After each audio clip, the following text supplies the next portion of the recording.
Olá pessoal, vamos lá para nossa disciplina de olericultura agroecológica, falando hoje sobre uma família também bastante importante.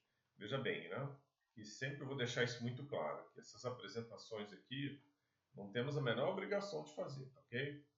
Fazendo como uma ferramenta auxiliar para vocês. Tá? Então, falar sobre a cultura das cucurbitáceas. Hoje, na aula presencial síncrona, nós discutimos bastante aspectos importantes ali sobre abóboras. Né? Então, agora eu vou dar uma passada bem rápida, tá ok? Então, vamos lá. Então, a família importante, que é essa família das abóboras, né?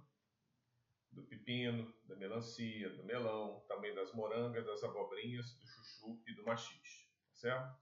Aqui um nome científico, né, de cada espécie, o nome vulgar.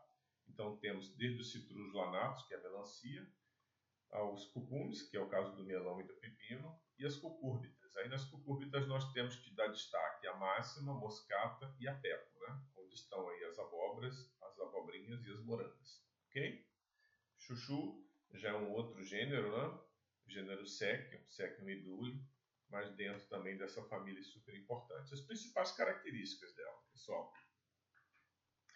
das cucurbitáceas, são espécies anuais, rastejantes, tá? Caule herbáceo, ou seja, muito flexível, o caule delas não forma lenho, né?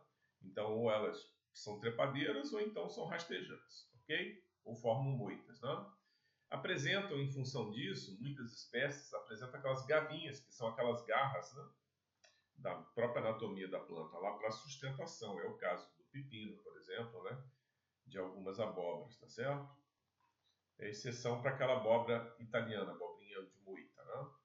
Uma coisa muito importante, expressão do sexo. Predominam nesse gênero, nessa família, perdão, né, flores monóicas, tá certo? O que é isso? Então, ou a planta tem flores masculinas, flores femininas, né? Ou apenas masculinas ou apenas femininas, tá certo? Então, flores monóicas, tá certo? E outro aspecto importante aí é que são plantas alógamas, ou seja, ocorre o cruzamento, certo? Entre flores ali, seja dentro da mesma planta ou em plantas diferentes. E essa fecundação ela depende muito de insetos, essa polinização, né? E por isso que a gente fala que é uma polinização entomófila, certo? Depende muito de, principalmente, abelhas.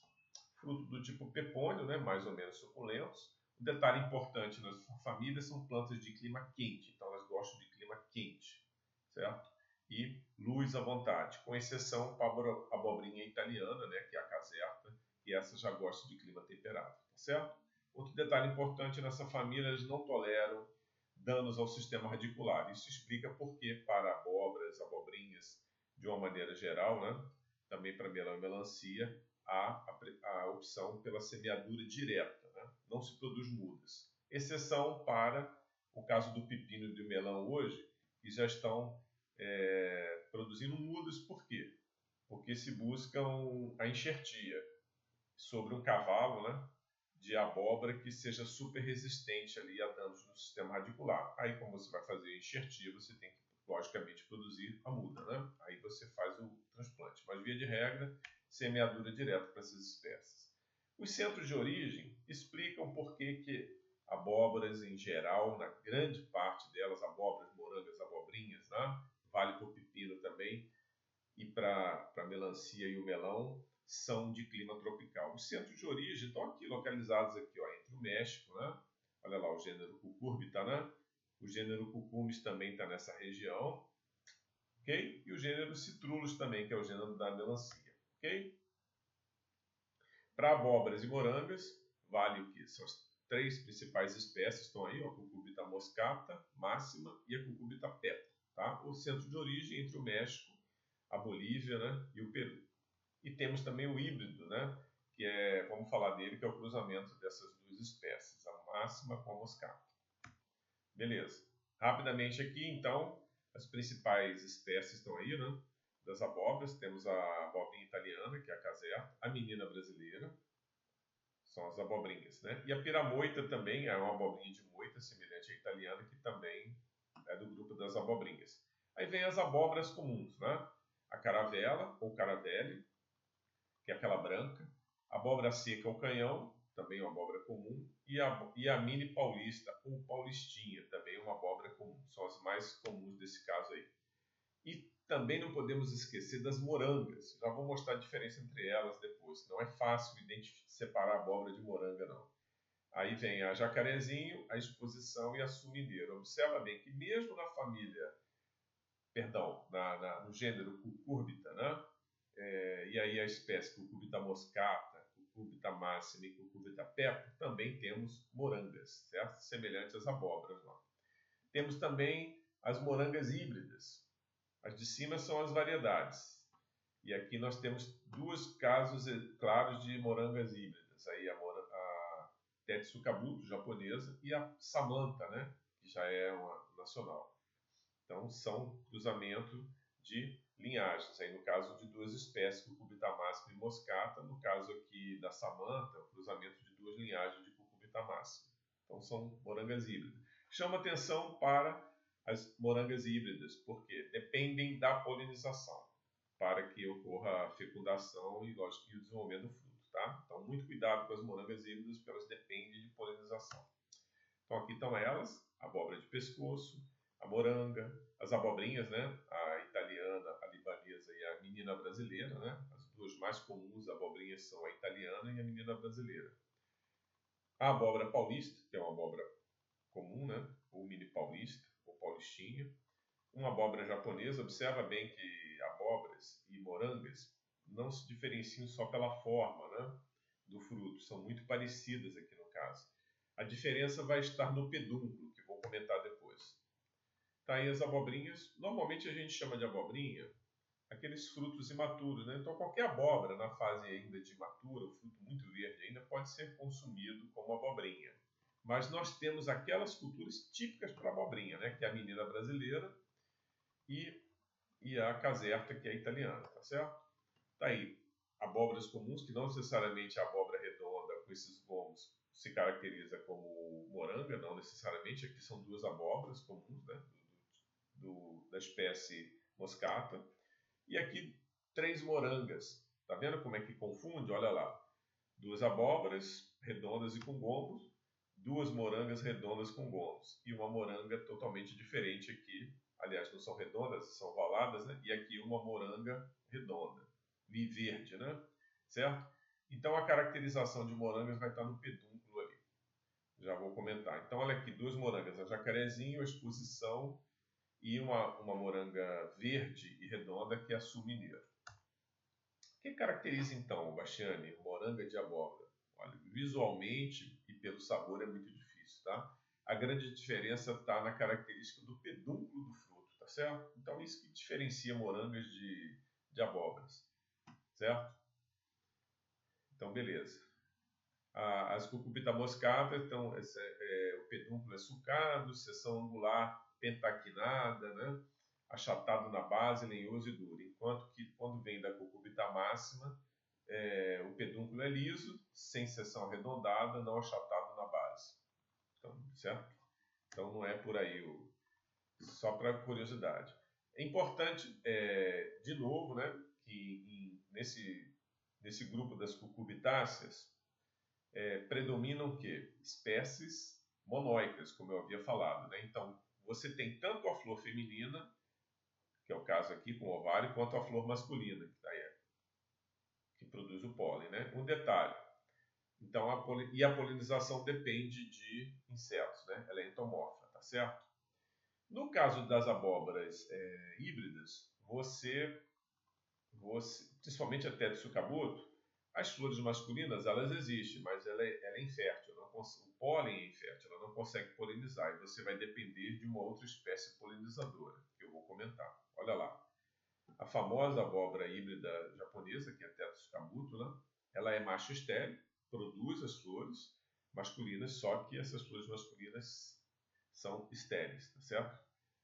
Não produzem pólen. Então ela precisa de uma abóbora polinizadora. Normalmente se usa moranga comum ou abóbora paulista, mini paulista ou paulistinha, ok?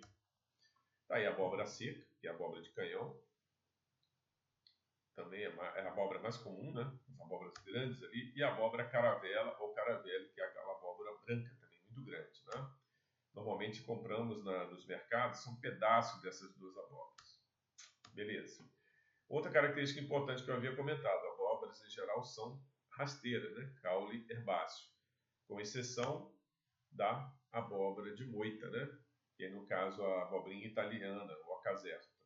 E a piramoita, que é aquela abobrinha paulista, a piramoita. Só para mostrar aqui, gente, a grande diversidade genética que existe nas abóboras, tá certo? Isso aí é importante na agroecologia, no sentido de você verificar o que? Materiais genéticos, né, de abóboras aí, no caso, ou de morangos, abobrinhas, que melhor se adaptam para cada região. Com isso, nós vamos estar trabalhando de frente aí com essa questão de tolerância a problemas climáticos e problemas com patógenos e com herbívoros. Ok? Aí, de novo, a abóbora seca ou canhão.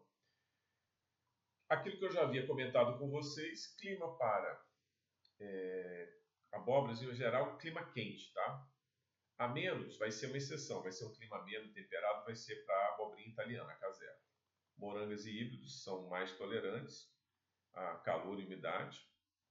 Ok? Isso é um detalhe ali, quer dizer o seguinte, que em fotoperíodo, dias mais curtos, né? Ou seja, na época mais fresca do ano, seria mais favorável para flores femininas, mas abóboras e morangas se plantam no período quente mesmo, que está com fotoperíodo mais longo. Excesso de chuva ele é bem tolerado por abóboras e morangas, então normalmente se planta ali na primavera, né, no início das chuvas, verão.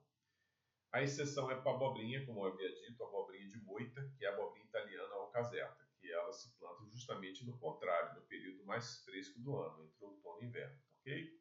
Temperaturas muito elevadas ela não floresce. São muito rústicas, né? Há diferentes tipos de solo, o ideal seriam solos mais bem drenados, porém são muito exigentes, como a maioria das hortaliças, né, em fertilidade do solo. Aquele detalhe que eu comentei, não toleram transplante, então não produz a muda de abobrinhas e morangos, ok? A semeadura é direta em função disso, né? Você vai produzir mudas, como eu havia dito, para pepino e melão hoje, quando você pensa em fazer a enxertia, né? Em cima de um cavalo, de uma planta que vai fornecer a raiz, né? No caso aí o cavalo, de uma abóbora mais rústica, que tenha resistência no sistema radicular. Aí justifica, claro, né? Você vai produzir a muda, né? Já que é por enxertia e depois você transplanta. Ok? Falando de novo da abóbora Texucabuto, que é a abóbora japonesa, né? Essa aí, como eu havia mostrado, apesar de terem também serem monóicas, né? Flores femininas e masculinas, as flores masculinas são estéreis, elas não produzem pólen. Ok? Então, para isso, você planta uma certa quantidade, ali, em torno de 20% da área, com uma moranga de variedade ou com aquela abóbora paulista, né? No sentido que elas funcionam muito bem, são aptas aí para o cruzamento e para poderem fertilizar essa abóbora moranga aí até do sucabuto. Ok? Comercialização. Importante dizer aqui que os melhores preços são obtidos entre junho e setembro, então se você puder estocar melhor. Por quê? Esse é o pico da entre-safra, entre junho e setembro. Você vai conseguir preços melhores nela, né? E com relação ao ciclo está aí, né? Abóboras italiana, no caso aí, abobrinha, 45, 50 dias. A menina brasileira de 2 meses até 70 dias, um pouquinho mais, né? 10 dias a mais.